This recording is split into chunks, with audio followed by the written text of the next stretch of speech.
The blizzard came without warning that December afternoon in 1883, turning the Texas Panhandle into a swirling white death trap that Declan Nash had only read about in newspapers from up north. He stood at his cabin window watching the snow fall so thick he could barely see his own barn 20 yards away, wondering what fool would be out in weather like this.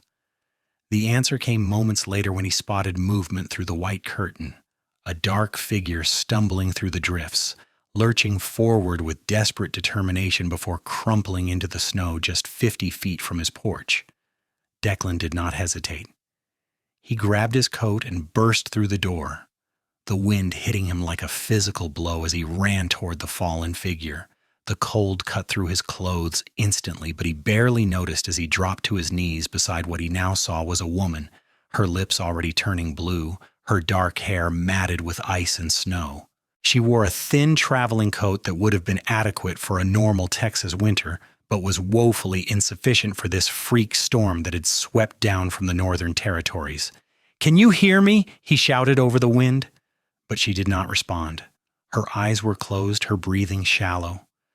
Without another moment's thought, Declan scooped her into his arms and ran back to the cabin, kicking the door open and shouldering his way inside. The warmth of the fire hit them both, and he carried her straight to the hearth, laying her down on the bearskin rug he kept there. Her skin was ice cold to the touch, her fingers nearly white. Declan had seen frostbite before during a cattle drive that went wrong 5 years back, and he knew time was critical. He stripped off her wet coat and boots, working quickly but carefully, then wrapped her in every blanket he owned. He built up the fire until it roared, then heated water on the stove, pouring it into his tin bathtub but making sure it was warm, not hot. Shock from temperature change could kill as surely as the cold itself. "Come on now," he muttered, lifting her again, blankets and all, and lowering her into the water. "You did not come all this way to die in my cabin." Her eyes fluttered open then, unfocused and confused. They were a striking green, like spring grass after rain, and they fixed on his face with an expression of terror that made him lean back slightly. "You are safe," he said firmly. "You collapsed outside. I brought you in. You were freezing to death." She tried to speak, but her teeth were chattering too hard. He kept one hand on her shoulder to steady her in the tub while he used the other to ladle warm water over her arms and shoulders, trying to bring warmth back into her core. Slowly, agonizingly slowly, color began to return to her face. The blue tinge faded from her lips. Her shivering actually got worse, which he knew was a good sign. It meant her body was trying to warm itself again. After 15 minutes, he helped her out of the tub, averting his eyes as much as possible while making sure she was wrapped in dry blankets. He had spare clothes that had belonged to his younger brother before he headed to California, and he laid them near the fire to warm them before offering them to her. "Can you dress yourself?" he asked, turning his back to give her privacy. "I think so," she managed, her voice hoarse and weak. He heard rustling behind him and waited until she said, "You can turn around now." She sat huddled by the fire, swimming in his brother's old shirt and pants, her dark hair hanging in damp tangles around her face.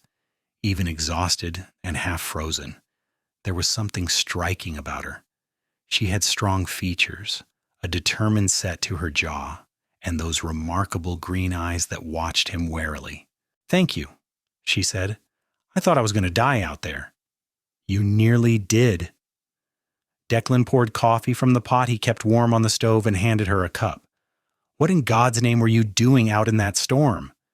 She wrapped her hands around the cup, savoring the warmth. "I was trying to reach Mobeetie. The storm caught me by surprise. I have been traveling for 3 days and the weather was clear until about an hour ago. Then it just appeared out of nowhere." "That is what these northern storms do," Declan said, pouring himself a cup and settling into the chair across from her. "They sweep down fast and mean. You are lucky you saw my cabin." "I am Olivia Kane," she said, meeting his eyes, "and I owe you my life." "Declan Nash," he replied with a nod, "and you do not owe me anything. Anyone would have done the same." "I am not so sure about that." There was a bitterness in her voice that made him curious, but he did not press. She was clearly exhausted, her eyes already drooping despite the coffee. "You should rest," he said, standing. "Take my bed. I will sleep out here by the fire." "I cannot take your bed," she protested, but it was weak. She looked like she might fall over any moment. "You can and you will," he said firmly. "You have been through an ordeal. Your body needs rest to recover." He helped her to her feet and guided her to the small bedroom at the back of the cabin. It was not much, just a bed and a dresser, but it was warm and dry, and the mattress was stuffed with good clean straw. She sat on the edge of the bed, looking up at him with an expression he could not quite read. "Thank you, Declan Nash. Truly." "Get some sleep, Olivia Kane," he said quietly, then left, closing the door behind him. The storm raged for 3 days. Declan spent his time caring for the horses in the barn, checking his supplies, and trying not to think too much about the mysterious woman sleeping in his bed. On the second day, she emerged looking much better. Color fully restored to her cheeks, her hair dried and braided down her back. "I feel almost human again," she said with a small smile that transformed her face. "You look it too," he said, then felt his face heat at the forwardness of the comment. "I mean, you look healthy, recovered." That smile widened slightly. "I understood what you meant." She looked around the cabin, taking in the rough furniture, the stone fireplace, the few personal touches like the photographs on the mantel. "You live here alone?" "I do now. My father built this place 20 years ago when he first came to Texas. He died 4 years back. My mother passed when I was young, and my brother headed west to seek his fortune, so it is just me and the horses." "It must be lonely," she said softly. He shrugged. "I have neighbors within riding distance, and I keep busy with the ranch work. What about you? Where were you headed, and why were you traveling alone?" The warmth left her face, replaced by something harder. "I was running away." Declan waited, sensing there was more. "From my uncle," she continued, staring into the fire. "My parents died 2 years ago in a cholera outbreak. I was 20 then, and my uncle became my legal guardian. He had plans for me, plans that involved marrying me off to a man 3 times my age who wanted a young wife to show off like a prize mare." Her voice was bitter. "I refused. He locked me in my room and said I would stay there until I came to my senses. So I climbed out the window, took my horse, and rode away." "Where is your horse now?" Declan asked quietly. Her eyes filled with tears. "Gone. She went lame 2 days ago. I had to leave her at a farm. The family there promised they would care for her, but I could not pay them much. I have been walking since then, trying to reach Mobity, where I hope to find work." "What kind of work?" "Anything honest. I can read and write and do figures. I worked in my father's store before he died. I am not afraid of hard work." Declan nodded slowly. "Mobity is still another 2 days' ride from here, at least. When the storm clears, I can take you there." "You have already done so much," she protested, "and a little more will not hurt," he said. "Besides, I cannot in good conscience send you back out into that weather alone." They fell into an easy routine over the next days. Olivia insisted on helping around the cabin, cooking meals with his limited supplies and making them taste better than anything he had managed on his own. She had a quick wit and a sharp tongue when she wanted to use it, and he found himself laughing more than he had in months.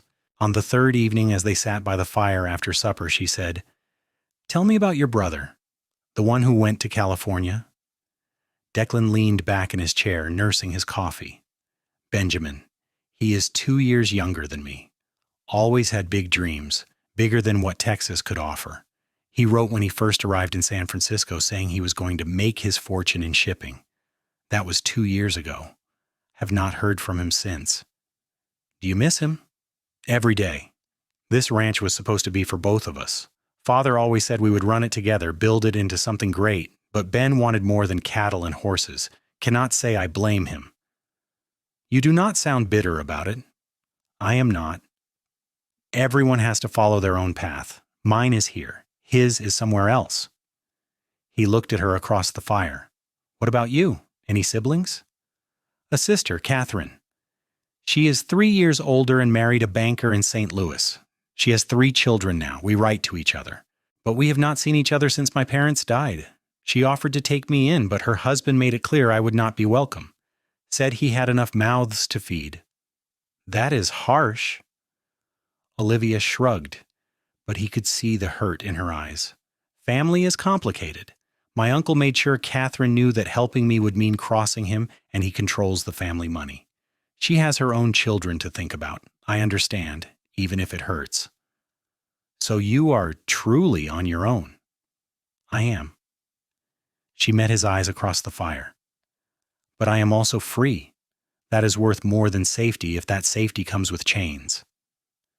Declan felt something shift in his chest, a recognition of kindred spirits.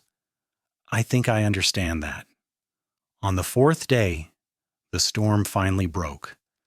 The sun emerged, blindingly bright against all that white, and Declan knew they would need to act quickly. The snow was already starting to melt, which would turn the trails into mud. We should leave tomorrow morning, he said over breakfast. Give the horses a chance to rest today, make sure all the gear is ready. The trail to Maubiti will be rough, but we can make it in 2 days if we push. Olivia nodded, but something in her expression had changed. She looked almost sad. Of course, you need to get back to your ranch. It is not that, he said, though he was not entirely sure what it was. The thought of saying goodbye to her in Maubiti left him with an unexpected hollow feeling. I just want to make sure you get there safely. They spent the day preparing. Declan checked the horses thoroughly, making sure they were sound and ready for the journey. He packed supplies, dried beef and hardtack and coffee, enough for the trip with some to spare. Olivia helped him, working efficiently, and he found himself watching her more than he should, noticing the way she moved, the concentration on her face, the strength in her hands. That evening, their last in the cabin together, they sat by the fire again. The silence between them was comfortable but charged with something unspoken. I want you to know, Olivia said finally, that these past few days have meant more to me than I can say. Not just because you saved my life, but because you have treated me like a person, not a piece of property to be managed. That is rarer than you might think.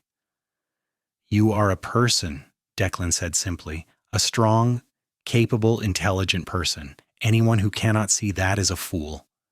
She smiled at him, and in the firelight she was beautiful. You are a good man, Declan Nash. I am just a man, he said, his voice rougher than he intended. But being around you has made me want to be a better one. The air between them seemed to thicken. Olivia stood, and for a moment he thought she was going to retreat to the bedroom, to safety. Instead, she crossed to where he sat and knelt beside his chair. I have to be honest with you, she said softly. The thought of leaving tomorrow, of saying goodbye, makes me feel like I am losing something precious before I ever really had it. Declan reached out, tucking a strand of hair behind her ear. His hand lingered against her cheek, and she leaned into the touch. I have been thinking the same thing. These 4 days with you have been the best I can remember in a long time. Then what do we do? She whispered. I do not know, he admitted. You need to get to Maubiti to find work and build a life. I have this ranch that needs tending, but I know I do not want to say goodbye. She took his hand in both of hers. What if I stayed? Here, I mean, not forever, not right away, but just a while longer. I could help around the ranch, earn my keep, and we could see if this feeling between us is real or just gratitude and circumstance. Declan felt his heart leap. Are you sure? People will talk. A man and woman living together unmarried? Let them talk, she said with sudden fierceness. I ran away from one prison. I'm not going to walk into another just to satisfy propriety. If we decide we care for each other, truly care, then we can marry. But I want it to be real, not obligation or convenience. He pulled her up and into his arms, holding her tight against his chest. Then stay. Stay as long as you want. We will figure out the rest as we go. She pulled back enough to look up at him, her green eyes bright. You mean that? Every word. She kissed him then, soft and sweet and full of promise. He returned it. careful not to push for more, knowing that this was just the beginning of whatever they were building together. The next morning, they did not pack for Mobeetie. Instead, Declan showed Olivia around the ranch properly, introducing her to each of his 6 horses by name and personality. There was Thunder, his big black gelding with a white star on his forehead, steady and reliable. Lightning, Thunder's brother, who was faster but more temperamental. There was Rosie, an old mare who had belonged to his mother, and 3 younger horses he was training to sell. "I make most of my money from horse trading," he explained as they walked through the barn. "Buy young stock, train them well, sell them to ranchers in the army. It is steady work, and I like working with horses better than cattle." "They are beautiful," Olivia said, running her hand down Thunder's nose. The horse nickered softly and leaned into her touch. "He likes you." "Horses are good judges of character," Declan said with a smile. Over the following weeks, they fell into a rhythm. Declan taught Olivia to ride properly, not the side saddle nonsense she had learned as a girl, but real riding, astride and confident. She took to it naturally, fearless and eager to learn. In return, she transformed the cabin from a bachelor's rough dwelling into something that felt like a home. She made curtains from fabric he bought in town, organized his haphazard supplies, and cooked meals that made him look forward to evenings in a way he never had before. But more than the practical changes, there was the way they talked. Long conversations by the fire about everything and nothing. She told him about her childhood, about her father's store and the books she used to read hidden in the back room. He told her about learning to break horses from his father, about the dreams he still had to expand the ranch, maybe breed horses instead of just training them. "You could do it," she said one evening about 6 weeks after she had arrived. "You have good stock and the knowledge. All you need is time and maybe 1 or 2 really exceptional mares to build around." "Takes money to get mares like that," he said. "The kind I do not have." "Not as much as you might think," she replied, a thoughtful look on her face. "I saw a notice in town last week when I went in for supplies. A ranch about 50 miles east is selling off stock because the owner died and his wife is moving back to St. Louis. She wants to sell quickly, which means prices will be lower than usual." Declan sat up straighter. "You remember the name?" "Henderson Ranch, I think. The sale is in 2 weeks." He leaned over and kissed her soundly. "You are brilliant, you know that." She laughed, her eyes sparkling. "I have my moments." They rode out to the Henderson Ranch the following week, making the journey in a day and a half. Mrs. Henderson was indeed eager to sell. She was a tired-looking woman in her 50s who clearly wanted nothing more than to leave the memories of Texas behind. "My husband loved this place," she said as she showed them around. "But I never did. Too isolated, too hard. Now that he is gone, I want to be near my daughter and grandchildren." The horses were in good condition, and Declan's eye was immediately drawn to a young mare, maybe 3 years old, with a rich chestnut coat and intelligent eyes. She had good conformation, strong legs, and a calm temperament that spoke of careful breeding. "That is Scarlett," Mrs. Henderson said, following his gaze. "She was my husband's pride and joy, out of our best mare by a thoroughbred stud we brought in from Kentucky. He planned to build the whole operation around her, but then his heart gave out." Her voice wavered. "She is magnificent," Declan said honestly. "What are you asking for her?" The price she named was more than fair, actually lower than he had expected. He did some quick calculations in his head. He had been saving money for 2 years, planning to buy equipment and maybe build a larger barn. If he spent it on Scarlett instead, he would be betting everything on this breeding plan. He felt Olivia's hand slip into his, squeezing gently. When he looked at her, she nodded slightly, trust clear in her eyes. "I will take her," he said. "And that bay gelding over there as well?" He had seen that the gelding was well trained and would fetch a good price, enough to replenish some of what he was spending. They completed the transaction, and Declan rode home with Scarlett on a lead line and the gelding following behind. Olivia rode beside him on Thunder, and the whole way back he could not stop looking at his new mare, seeing the future in her lines and bearing. "You made a good choice," Olivia said, as they bedded down the horses that night. "We made a good choice," he corrected. "I would not have known about the sale if not for you." She stepped close to him in the barn, lit only by the single lantern hanging from a post. "We make a good team, don't we?" "The best," he said, pulling her close. "Olivia, I know we said we would take time, figure things out slowly, but I need you to know something.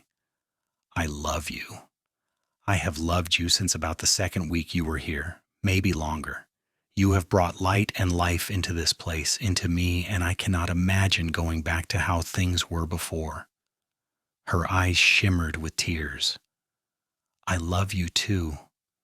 I think I have loved you since I woke up in that bathtub and saw you trying so hard to save a complete stranger. You are good and kind and honest, and being with you feels like coming home." He kissed her then, deeper than before, with all the passion and promise he felt.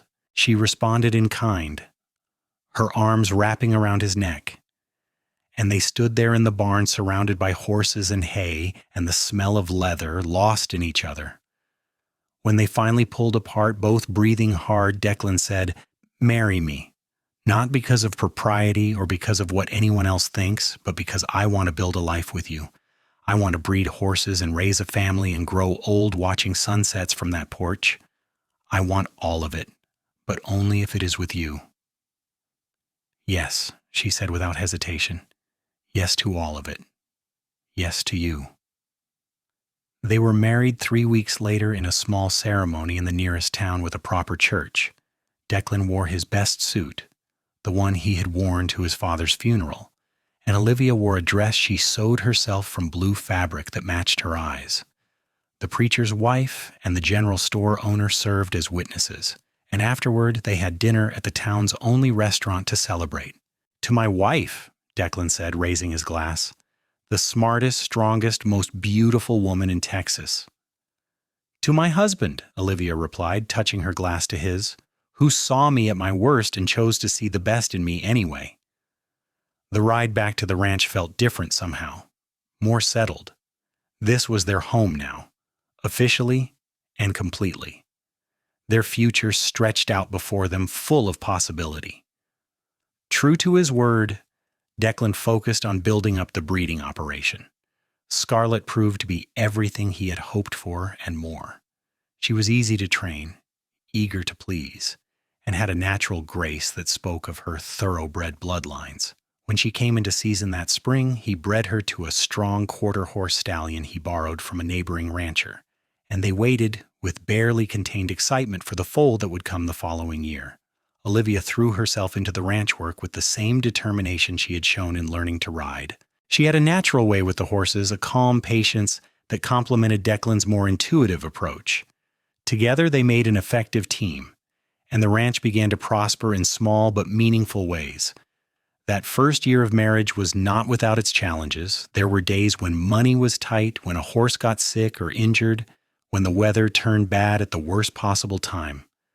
But through it all, they faced everything together, and their bond only grew stronger. One evening in late fall, about a year after their wedding, Olivia called Declan in from the barn just as the sun was setting. He found her standing on the porch, silhouetted against the orange and pink sky, a soft smile on her face. "Is everything all right?" he asked, immediately concerned. "Everything is perfect," she said, taking his hands. "I have news. We are going to have a baby." Declan felt the world tilt sideways in the best possible way. "A baby? Are you sure?"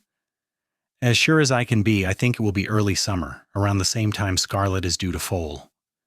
He picked her up and spun her around, both of them laughing, then set her down carefully as if she might break. "Are you feeling all right? Do you need anything? Should you be standing out here in the cold?" She laughed at his sudden protectiveness. "I am fine. Women have been having babies since the beginning of time. I am healthy and strong, and I have you. That is all I need." The winter that followed was one of planning and preparation. Declan built a cradle from oak wood, taking his time to sand it smooth and carve designs into the headboard. Olivia sewed baby clothes and blankets, her hands never idle.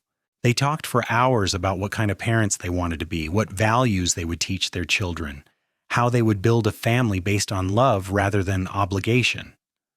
"I want our children to feel free," Olivia said one night. "Free to choose their own paths, to follow their own dreams. but also rooted in family, knowing they always have a home to come back to. That sounds perfect, Declan agreed. We will give them roots and wings, like that saying goes. Spring came early that year, the snow melting to reveal fresh grass and wildflowers. Scarlett's belly had grown round, and they watched her carefully, waiting for signs that the foal was coming. Olivia's belly had grown too, and she moved with the careful balance of a woman in her final months of pregnancy.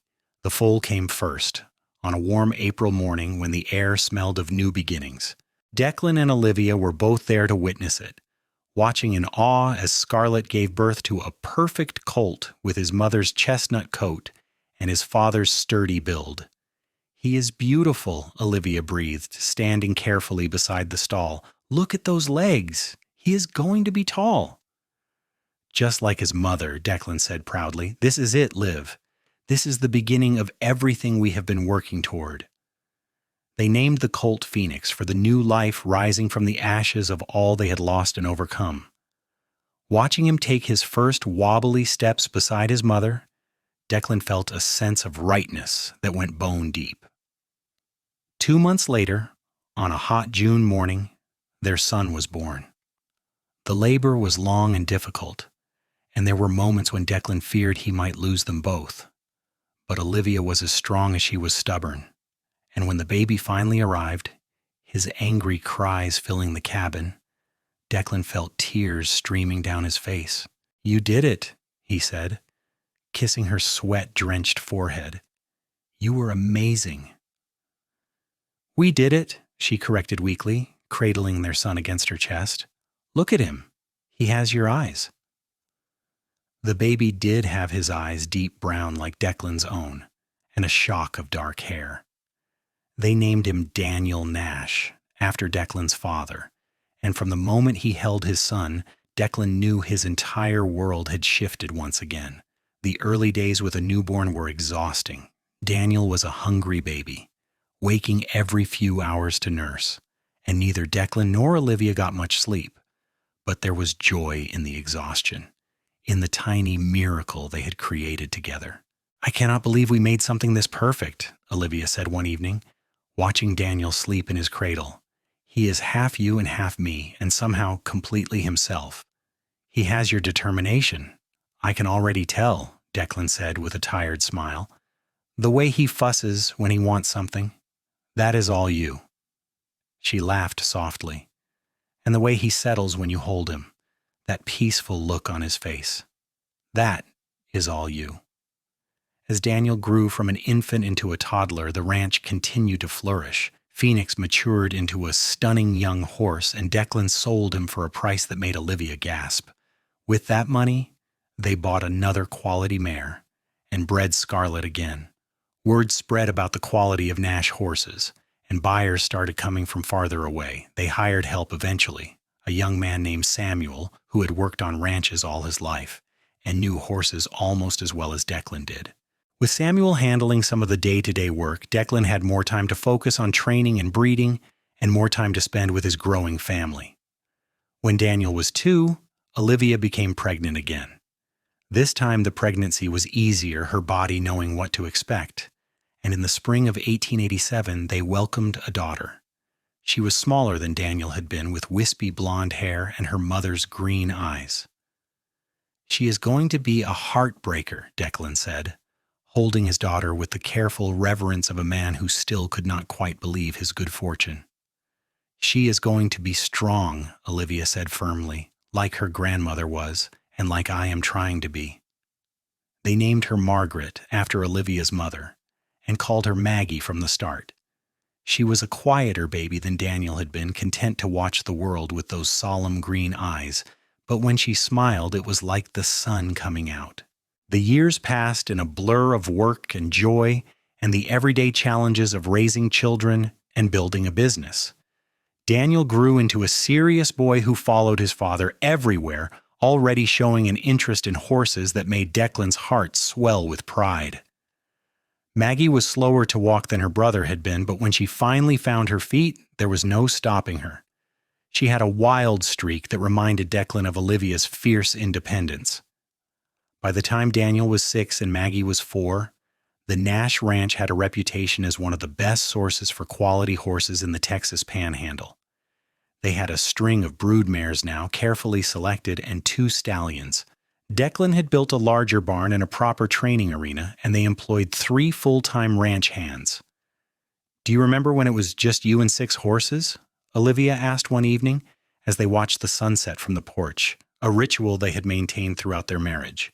"I remember," Declan said, his arm around her shoulders. "I remember thinking I was content with that life, that I did not need anything more. Then you collapsed in the snow right over there, and everything changed." "Best collapse of my life," she said with a smile, "though I do not recommend it as a way to meet your future husband." He laughed, pulling her closer. "We have built something good here, haven't we? Not just the ranch, but our family, our life together." "The best," she agreed.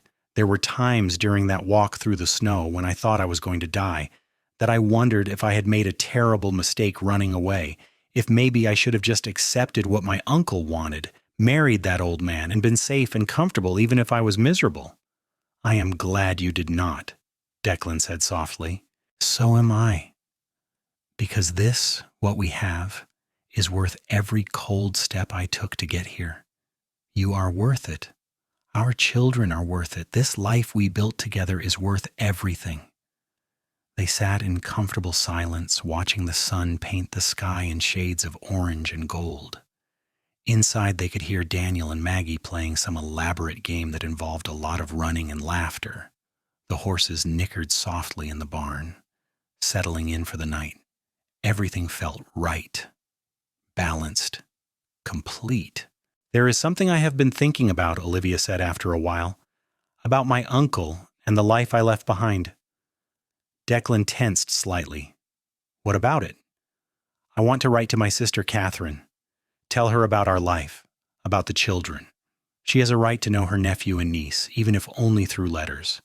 And I think I'm finally far enough away, emotionally as well as physically, that I can reach out without being afraid." "If that is what you want, then you should do it," Declan said. "Family is important, even complicated family."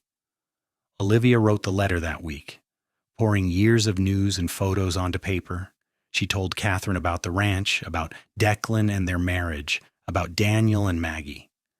She did not ask for anything or expect anything in return. She simply wanted her sister to know that she was happy and alive and thriving.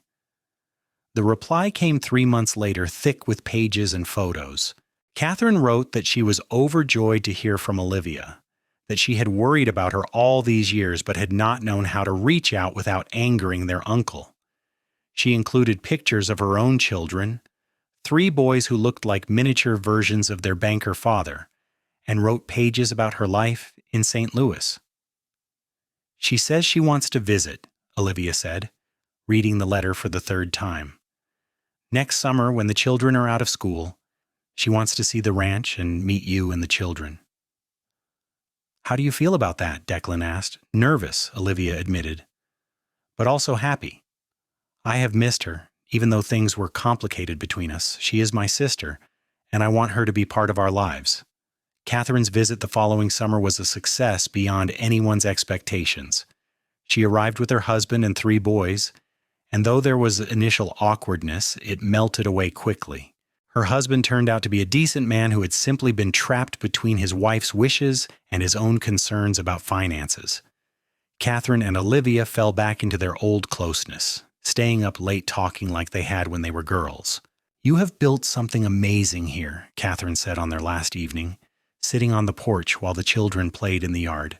"When you ran away, I was so scared for you. I thought you would end up destitute or worse, but look at this. You found love, built a family, created a business. You were right to run even though it terrified me at the time." "I was lucky," as Olivia said. "If Declan had not been here, if he had not seen me fall, I would have frozen to death in that storm. But I also think we make our own luck sometimes. I could have stayed and been safe but miserable. Instead, I chose to risk everything for the chance at something real." "That is the bravest thing I have ever heard," Catherine said quietly. "I am proud of you, Liv. And I am sorry I was not braver myself, that I did not stand up for you when Uncle was pressuring you. You had your own family to protect, Olivia said, taking her sister's hand. I understand that. I have children now too, and I know how fierce that protective instinct is. We do what we have to do. Catherine squeezed her hand. I am glad we found our way back to each other. So am I. The years continued to roll forward, marked by the changing seasons and the growth of their children. Daniel proved to have his father's gift with horses, able to calm even the most temperamental animal with patience and a gentle hand. By the time he was 12, he was helping train the younger horses, and Declan knew that his son would carry on the ranch when the time came. Maggie was different. She loved the horses but had no interest in training or breeding. Instead, she was fascinated by the business side of things. At 10 years old, she kept better records than Declan ever had, noting bloodlines and sale prices and profit margins with a neat, careful hand. You should let me manage the books properly, she announced one day. Father, you are terrible at accounting. Declan and Olivia exchanged amused glances. Their daughter had inherited more than just her mother's looks. All right, Declan agreed. Show me what you can do. Within a month, Maggie had reorganized their entire accounting system, identified areas where they were losing money to inefficiency, and suggested changes that increased their profit margin by nearly 15%. At 11 years old, she had a head for business that put men twice her age to shame. Where did she come from? Declan asked Olivia one night, shaking his head in wonder. From us, Olivia said with a smile. She has your determination and my practicality and somehow turned it into something entirely her own. Be proud of her. I am, he said. I am proud of both of them. They're going to do great things. In 1895, when Daniel was 16 and Maggie was 14, tragedy struck the neighboring ranch. Old Mr. Peterson, who had been their closest neighbor for years, died suddenly of a heart attack, and his widow decided to sell the property and move east to live with her daughter. The Peterson ranch bordered theirs on two sides and included some of the best grazing land in the region. We should buy it, Maggie said the moment she heard the news. She spread a map on the kitchen table, pointing out the boundaries. Look, if we combine the properties, we would have nearly double the land. We could expand the breeding operation, maybe even start running cattle again on the far pastures. That is a lot of land to take on, Declan said, though he was clearly intrigued by the idea. A lot of responsibility and work. We have the capital, Maggie said, pointing to her carefully maintained ledgers, and we have the workforce. Samuel and the other hands could manage the expansion. Plus, Daniel is old enough now to take on more responsibility. Daniel nodded eagerly. I can do it, Father. I am ready. Declan looked at Olivia, who smiled and shrugged. They make good arguments, and we are not getting any younger. If we are going to expand, now is probably the time. They bought the Peterson Ranch, and the next year was one of intensive work and planning. They hired more hands, built additional barns and corrals, and started a small cattle operation in addition to the horses. It was exhausting, but it was also exhilarating, watching their dreams expand beyond anything they had originally imagined. Through it all, Declan and Olivia remained the steady center of their family. They still had their evening ritual of sitting on the porch watching the sunset, even when they were bone-tired from the day's work. They still talked for hours about everything and nothing. The passion that had drawn them together had not faded, but had deepened into something richer and more complex. A love built on shared experiences and mutual respect and the deep comfort of truly knowing another person. Do you ever miss it? Declan asked one evening. Your old life before you came here, the town, having stores nearby, being around more people. Never, Olivia said without hesitation. That was not really my life. It was a life that was expected of me, but it was never mine. This is mine. You and the children and this ranch. I chose it all, and I would choose it again 1,000 times. Even the part where you nearly froze to death? She laughed. Even that, though I admit I could have done with a slightly warmer introduction to my future husband. In 1898, Daniel turned 19 and announced that he wanted to marry Sarah Miller, the daughter of a rancher from 2 towns over. She was a sweet girl, practical and hard-working, with a love of horses that matched Daniel's own. The wedding was held at the Nash Ranch with half the county in attendance. It was a joyful celebration, and watching his son stand at the altar, Declan felt the strange, bittersweet emotion of seeing his child become a man. "He is going to be fine," Olivia whispered, squeezing his hand during the ceremony. "I know," Declan whispered back. "Doesn't make it any easier." Daniel and Sarah built a small house on the far side of the property, close enough to be part of the ranch operation but far enough to have their own space. Within a year, they welcomed their first child, a boy they named Thomas. Becoming a grandfather made Declan feel ancient and young at the same time, and he took to the role with enthusiasm, eager to pass on everything he had learned to the next generation. Maggie showed no interest in marriage, much to the disappointment of several young men in the area. "I have work to do," she told her parents firmly when they gently asked about her plans. "Maybe someday I will find someone who interests me as much as the ranch does, but I am not holding my breath." "You sound like me," Olivia said with a smile. "When I was your age, my uncle was already trying to marry me off, and I could not understand why I would want to tie myself to someone just for the sake of being married." "Then you met father?" "Then I met your father," Olivia agreed, "and everything changed. But I'm glad I did not settle for anything less than what I found with him. If you want to wait until you find that kind of connection, then wait. You have my full support." As the new century dawned, the Nash Ranch stood as one of the most successful operations in the Texas Panhandle. They ran cattle and bred horses, and both sides of the business thrived under the combined management of Declan, Daniel, and Maggie. They had built something that would last, something that could be passed down through generations. Declan was 53 now, his hair more gray than brown, his face weathered from decades under the Texas sun. Olivia was 48, her dark hair threaded with silver, laugh lines around her eyes from years of smiling. But when they looked at each other, they saw the same people who had fallen in love in a cabin during a blizzard all those years ago. "Do you remember the first thing you said to me?" Olivia asked one evening. They were on the porch, as always, watching another sunset paint the sky. "Can you hear me?" Declan said immediately. "I was shouting it over the wind while you were unconscious in the snow. And I remember waking up in that bathtub terrified, and you said I was safe," Olivia continued. "You said you had brought me in because I was freezing to death. And even though I did not know you, even though I had every reason to be scared, I believed you." "You trusted me," Declan said. "I did. And you spent every moment after that proving I was right to trust you. You could have sent me on my way as soon as the storm cleared. You could have taken me to Mobidi and left me there. But you did not." "I could not," he said simply. "From the moment I saw you, something in me knew you were important. Call it fate or luck or divine intervention, but you were meant to be here."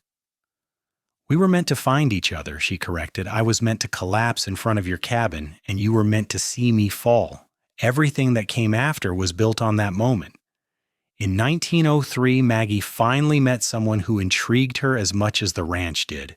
His name was Robert Green, and he was a lawyer from Austin who had come to the area to settle an estate dispute. He was intelligent, well-read, and completely unfazed by Maggie's sharp tongue and sharper mind. Their courtship was brief but intense, built on long conversations and mutual respect. "I like him," Maggie announced to her parents. "He does not try to change me or make me into something I am not. He thinks my mind is one of my best features, not something to be hidden or apologized for." "Then he is perfect for you," Olivia said, hugging her daughter tight. They married in the spring, and Robert joined the ranch operation, using his legal expertise to help them navigate the increasingly complex business regulations and land disputes that came with success. The ranch continued to grow and prosper. Daniel and Sarah had 3 more children over the years, 2 girls and another boy, and the ranch echoed with the laughter of grandchildren. Declan loved being a grandfather, loved teaching the little ones about horses and watching them grow. He saw pieces of himself and Olivia in each of them, the legacy they had built together continuing into the future. On a crisp autumn evening in 1908, Declan and Olivia celebrated their 25th wedding anniversary.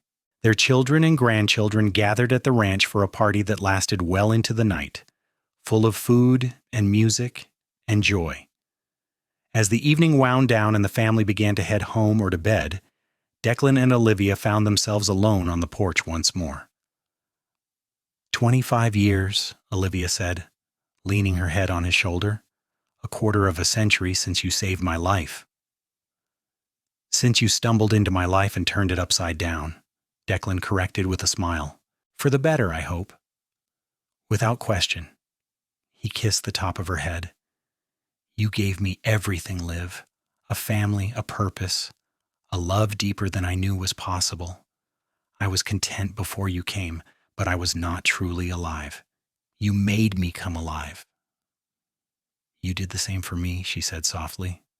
I was running from something I did not want, but I did not know what I was running toward until I found you. You gave me freedom and roots at the same time, and that is the greatest gift anyone has ever given me. They sat in comfortable silence, watching the stars emerge one by one in the darkening sky. Inside, they could hear the soft sounds of their family settling in for the night. The ranch, their ranch, spread out around them full of life and possibility. If you could go back, Declan said suddenly, back to that moment when you were walking through the snow, freezing and desperate, would you change anything? Olivia did not hesitate. Not a single thing. Every step I took, even the ones that hurt, led me here. Led me to you. That makes them all worthwhile. Even the part where you nearly died? Even that. Because without that moment, without falling in the snow right where you could see me, we might never have met. And that would have been the real tragedy. Declan pulled her closer, overwhelmed with gratitude for the twist of fate that had brought this remarkable woman into his life. I love you, Olivia Nash. More today than yesterday, more tomorrow than today. And I love you, Declan Nash, forever and always. The years continued their steady march forward. Declan and Olivia grew older, their hair turning fully white, their movements slower. But their minds remained sharp, and their love for each other never wavered. They watched their grandchildren grow and their great-grandchildren arrive. The Nash Ranch became a legacy, known throughout Texas for its quality horses and honest business practices. In the spring of 1916, Declan became ill. It started as a cough that would not go away, then developed into something more serious. The doctor came from town and spoke in hushed tones about pneumonia and weakened lungs. At 69, Declan's body did not have the strength to fight like it once had. Olivia nursed him with fierce determination, the same fierce determination that had carried her through a blizzard 33 years earlier. She sat by his bed day and night, holding his hand, talking to him, willing him to hold on. You're not leaving me yet, she told him firmly. We have too much left to do. We have done everything that matters, Declan said, his voice weak but his eyes clear. We built a family, a legacy, a love that will outlast both of us. I have no regrets, Liv. None except that I cannot stay longer. Then stay, she said, tears streaming down her face. Fight this. Stay with me. I am trying, he whispered. But if I cannot, you need to promise me something. Promise me you will keep going, keep living. Do not shut yourself away in grief. There is still so much life ahead of you. I cannot imagine life without you. You will not be without me, he said, touching her face with a trembling hand. I will always be with you, in the ranch we built, in the children and grandchildren we raised, in every sunset you watch from that porch. I will never truly leave you. For 2 weeks, Declan fought. There were days when he seemed to improve, when color returned to his face and he could sit up and talk. Then there were days when he could barely keep his eyes open. Through it all, Olivia stayed by his side, and their children and grandchildren took turns visiting, saying their goodbyes, sharing memories. On a quiet morning in early April, with spring sunshine streaming through the window and the sound of horses nickering in the barn, Declan slipped away. Olivia was holding his hand, and she felt the moment he left, felt the stillness settle over him. "Safe journey, my love," she whispered, pressing a kiss to his forehead. "Thank you for everything. Thank you for seeing me fall, for running out into the snow, for choosing me every day after that. You made my life beautiful." The funeral was attended by what seemed like half of Texas. Ranchers and townspeople, business associates and friends all came to pay their respects to a man who had been respected and loved by everyone who knew him. Declan was buried on a hill overlooking the ranch, with a view of the land he had loved and nurtured for so many years. Olivia grieved deeply, but she kept her promise. She did not shut herself away. Instead, she threw herself into the ranch work, into spending time with her children and grandchildren, into living the life she and Declan had built together. Every evening she sat on the porch and watched the sunset, and she talked to him as if he were still there beside her. "The new colt is doing well," she would say. "Maggie thinks he might be the best we have bred yet. You would be proud." Or, "Thomas asked about you today, wanted to know if you were watching him learn to ride. I told him you were, always."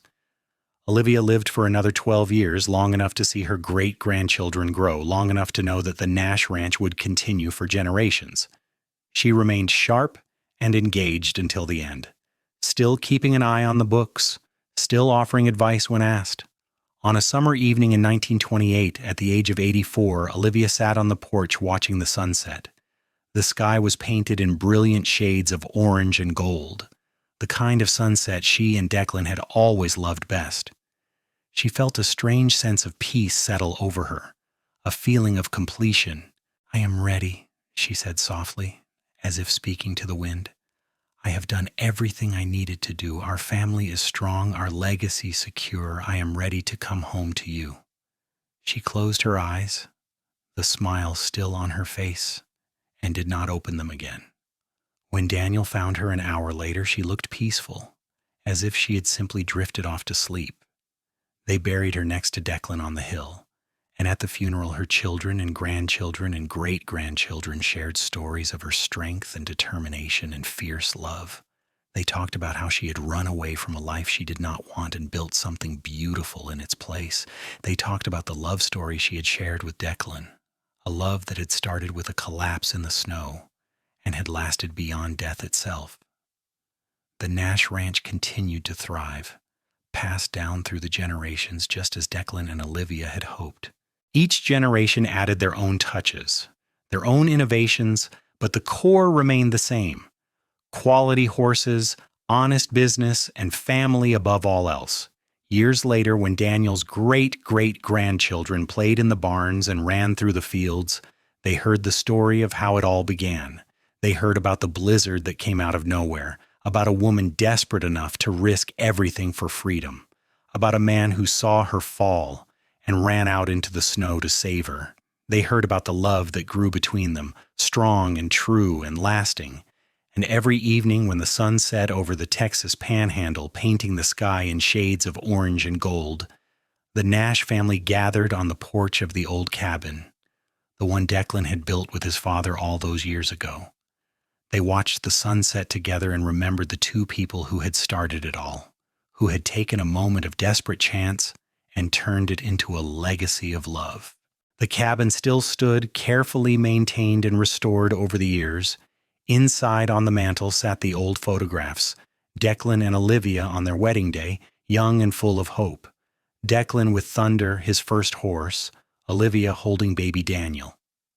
The family gathered for Daniel's wedding. Christmases and birthdays and ordinary days that had been made extraordinary by the simple fact of being lived together. And on the hill overlooking the ranch, two headstones stood side by side. The inscriptions were simple. Declan Nash, beloved husband, father, and grandfather. Olivia Nash, beloved wife, mother, and grandmother. But everyone who visited knew the real inscription, the one written in the life they had built together. They knew it was a story of courage and choice, of taking a chance on love even when it seemed impossible. It was a story of two people who found each other at the exact right moment, who built something lasting from a foundation of mutual respect and deep affection. It was a story that proved that sometimes the best things in life come from the moments when we are most vulnerable, most in need of help, most willing to accept kindness from a stranger. It was quite simply a love story for the ages, and it had all started with a woman collapsing in the snow, just steps from a cabin, and a cowboy who saw her fall and ran outside to save her. In that single moment, two lives changed forever, intertwining in ways neither could have imagined. They faced challenges together, celebrated victories together, and built a legacy that would last for generations. The Nash Ranch stood as a testament to what they had created. Not just a successful business, but a family rooted in love and strengthened by shared purpose. Every horse that ran in the pastures, every child that played in the barns, every sunset watched from that porch was part of their continuing story. And somewhere, in the way the wind whispered through the grass and the way the horses nickered softly in the evening, those who paid attention could still feel the presence of Declan and Olivia Nash, not as ghosts, but as the living heart of the place they had built, the love they had shared continuing on in every person who called the ranch home. Their story was one that would be told and retold, passed down through the generations as a reminder that love, real love, was worth any risk, that sometimes you had to collapse in the snow to find your way home, that sometimes the person who saves your life becomes the person who makes your life worth living. And in the end, that was the greatest legacy of all. Not the land or the horses or the success of the ranch, but the simple, powerful truth that Declan and Olivia had lived every single day of their marriage. That love, when freely chosen and faithfully maintained, could weather any storm and build something that would last forever. The ranch continued to thrive well into the future, each generation adding their chapter to the story while honoring the foundation that Declan and Olivia had laid. Their descendants carried forward their values of hard work, integrity, and the belief that family was everything. The Nash name became synonymous with quality and trust throughout Texas and beyond. On quiet evenings, when the work was done and the family gathered together, someone would inevitably bring up the story of how it all began. Young children would listen wide-eyed to the tale of their great-great-great-grandmother walking through a blizzard so determined to be free that she risked death itself. They heard about their great-great-great-grandfather who did not hesitate for even a moment before running out into that storm to save a stranger. That is what love is, the elders would say. Not just the romance and the feelings, but the choice to act, to sacrifice, to put someone else's needs above your own comfort. That is what they taught us, and that is what we pass on to you. The old cabin, the one where Olivia had first woken up after nearly freezing to death, was preserved as a historical landmark for the family. It was kept exactly as it had been, down to the bearskin rug by the fireplace and the tin bathtub that had saved Olivia's life. Family members would visit it, touching the rough wood of the walls, sitting in the chairs where Declan and Olivia had spent so many evenings talking, feeling the connection to their past. The porch, that sacred space where Declan and Olivia had watched thousands of sunsets together, remained the heart of the family gatherings. It had been expanded and reinforced over the years, but the original boards were still there, worn smooth by generations of feet. When important decisions needed to be made, the family gathered on that porch. When celebrations were held, they spilled out onto that porch. When someone needed comfort or wisdom, they would sit on that porch, and somehow, in the quiet and the view and the history soaked into every board, they would find what they needed. The breeding program that Scarlett had started continued to produce exceptional horses. Her bloodline ran strong through the Nash herd, and people came from all over the country to buy Nash horses. Each horse was trained with the patience and care that Declan had pioneered, treated as an individual with its own personality and potential. The Nash method of horse training became renowned for producing animals that were not just well-trained but truly partnered with their riders. As the 20th century progressed and the world changed in ways Declan and Olivia could never have imagined, the Nash Ranch adapted but held true to its core values. They modernized their facilities and incorporated new technologies, but they never lost sight of what made them special: the personal touch, the commitment to quality over quantity, and the belief that how you treated animals and people mattered more than profit margins. The story of Declan and Olivia became more than just family history. It became a touchstone, a reminder of what was possible when two people truly committed to each other and to building something meaningful. Young couples in the family would visit their graves on the anniversary of their first meeting, laying flowers and asking for blessings on their own relationships. The anniversary of the day Olivia collapsed in the snow became an unofficial family holiday, a day when everyone gathered to celebrate not just Declan and Olivia's love, but the family that had grown from it. In time, the story spread beyond the family.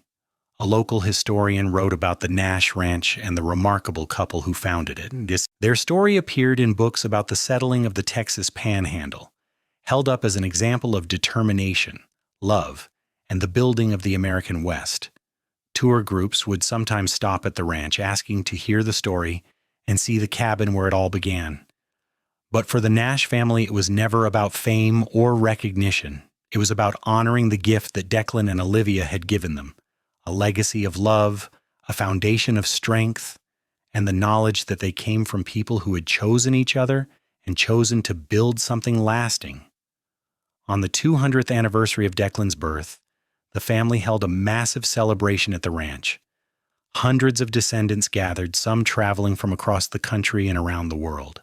They toured the cabin, visited the graves, watched the sunset from the porch, and shared stories late into the night. The eldest living member of the family, Daniel's granddaughter Clara, who was 96 years old, stood on the porch and addressed the gathered family. Her voice was thin but strong, carrying across the crowd in the twilight. "I never met them," she said. "Declan died before I was born, and Olivia passed when I was just a baby. But I grew up hearing their story, and I have spent my whole life trying to live up to their example. They taught us that love is a choice you make every single day. That family is built through sacrifice and commitment. That the measure of a life is not in wealth or fame, but in the people you love and the legacy you leave behind." She paused, looking out over the sea of faces all connected by blood and history to the two people who had started it all. "They would be so proud of all of you," she continued, her eyes bright with tears, "of the family we have become, of how we have held together through good times and bad, of how we have carried forward their values while making our own way in the world. That is the greatest tribute we can give them. Not monuments or celebrations, but lives well lived and love freely given." As night fell and the stars emerged, the family stayed on the porch and in the yard, talking and laughing and being together. Children ran through the grass where Declan had once trained horses and Olivia had once hung laundry to dry. Young couples held hands and made quiet promises to each other, inspired by the story of love that had started everything. Elders shared wisdom and memories, connecting the present to the past, and through it all, if you knew where to look and how to feel, you could sense the presence of Declan and Olivia Nash. Not as ghosts or spirits, but as the very foundation of everything around you. In the love that filled the air, in the laughter of children, in the strength of family bonds that could weather any storm. They were there in every board of the old cabin, every stone of the path they had walked together, every sunset that painted the sky the way it had painted the sky on their first evening together. Their story had begun with a desperate woman collapsing in the snow and a good man who ran to help her. It had grown into a love that spanned decades and created a legacy that would last for centuries. It was a reminder that the smallest moments can change everything, that kindness matters, that love is always worth the risk. And so the Nash Ranch continued generation after generation, built on the foundation of two people who found each other at exactly the right moment and chose to build something beautiful together. The land changed. The world changed. But the love that Declan and Olivia had shared remained constant, a North Star guiding their descendants toward what truly mattered. In the end, that was their greatest gift. Not just the ranch or the success or the family name, but the understanding that love, real and true and chosen every single day, was the most powerful force in the world. It could survive blizzards and hardship, loss and grief, time and change. It could build something from nothing and turn a moment of crisis into a lifetime of joy. The sun set over the Texas Panhandle, painting the sky in brilliant colors, and the Nash family watched together from the porch where it had all begun. And somewhere, in the beauty of that moment and the warmth of family surrounding them, Declan and Olivia Nash smiled, knowing that what they had built together would last forever,